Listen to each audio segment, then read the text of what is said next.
विधानसभा के सत्र के दौरान जो भी प्रश्न पूछे जा रहे हैं उनका उत्तर दिया जा रहा है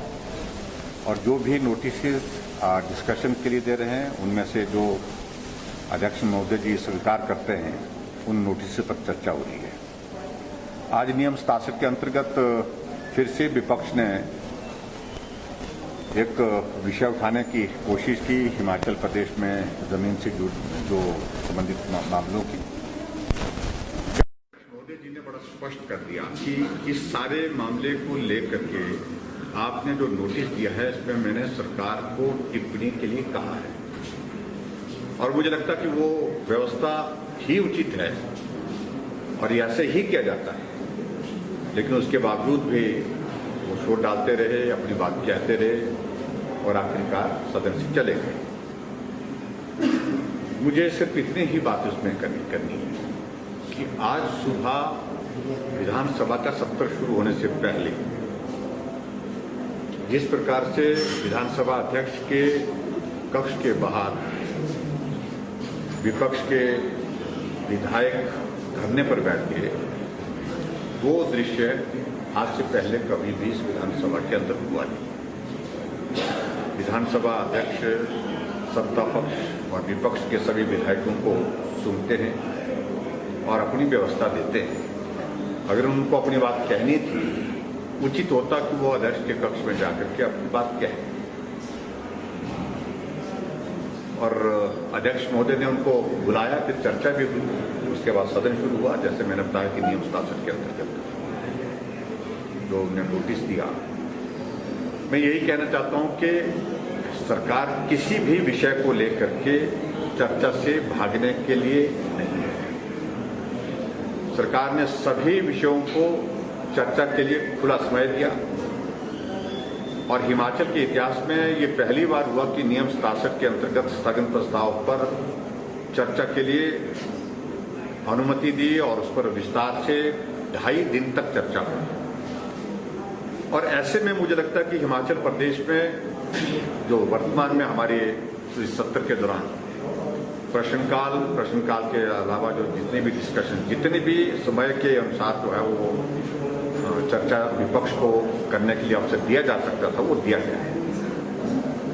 मेरा विपक्ष के सभी मित्रों से इसी बात के लिए आग्रह है कि सार्थक चर्चा करने के लिए हमें कतई भी किसी भी प्रकार की कोई आपत्ति नहीं है, परेशानी नहीं है, लेकिन सिर्फ समाचार पत्रों की सुर्खी बने कि हम सदन से उठ करके चले गए, ये मुझे लगता कि रोजाना ये करना उचित नहीं है और ऐसे में जो है वो सदन की मर्यादा को भी ठेस पहुंचती है और उसके साथ साथ में जिस दायित्व के लिए हमको लोगों ने चुन करके भेजा है, काम करने के लिए भेजा है,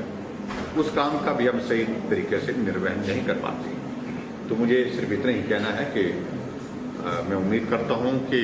आज हमारे 7वां दिन विधानसभा सत्र का समाप्त होगा। बहुत महत्वपूर्ण विषयों पर चर्चा हुई है और आगामी 3 दिन जो रहते हैं हमारे सत्र के, उसमें सार्थक चर्चा होगी, ऐसा मुझे पूरा विश्वास है। सर, बेनामी संपत्ति में खरीद का आरोप लगा रहा है और जांच की मांग है। देखिए, उन्होंने अपनी बात कही है, लेकिन उसके साथ साथ में इस बात को भी उनको मान करके चलना होगा कि आरोप लगाना एक विषय होगा, लेकिन आरोप के बाद फिर उन तथ्यों पर सत्यता क्या है वो एक विषय अलग है। हम सारे विषयों को लेकर के एग्जामिन कर रहे हैं और उसके बाद ही आगे उसमें कुछ बात कहेंगे और कुछ करने की बात होगी तो आगे कुछ बात करेंगे। सर, 27 सितंबर को प्रधानमंत्री का दौरा है, जो प्रस्तावित दौरा है, क्या वो हो पाएगा इस हालात में? अटल टनल क्या उस समय पर देश को? अभी तारीख तय नहीं हुई है, लेकिन प्रधानमंत्री जी के समक्ष हमने ये आग्रह किया है कि वो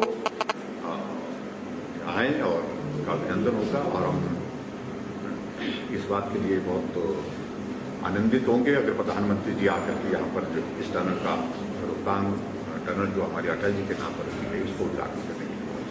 सर, क्या इसी महीने संभावना है या संभावना इसी महीने के अंत तक है और नहीं तो फर्स्ट वीक में भी हो सकता है। वर्चुअल माध्यम पर या कोशिश तो हमने कहा वर्चुअल नहीं, हम तो एक्चुअल के लिए बोल रहे हैं लेकिन फिर भी उसके बावजूद भी सारी परिस्थितियों को देखते हुए प्रधानमंत्री जी निर्णय करेंगे। प्रदेश में आने के लिए कोई नियम दी जा रही हो इसको लेकर कोई चर्चा? आज कैबिनेट में मीटिंग में सारे विषयों को लेकर चर्चा करेंगे। आने वाले समय में जो कोविड की परिस्थितियां हैं, हालात हैं, उन सारी बातों को लेकर के बात करेंगे। थैंक यू पूरी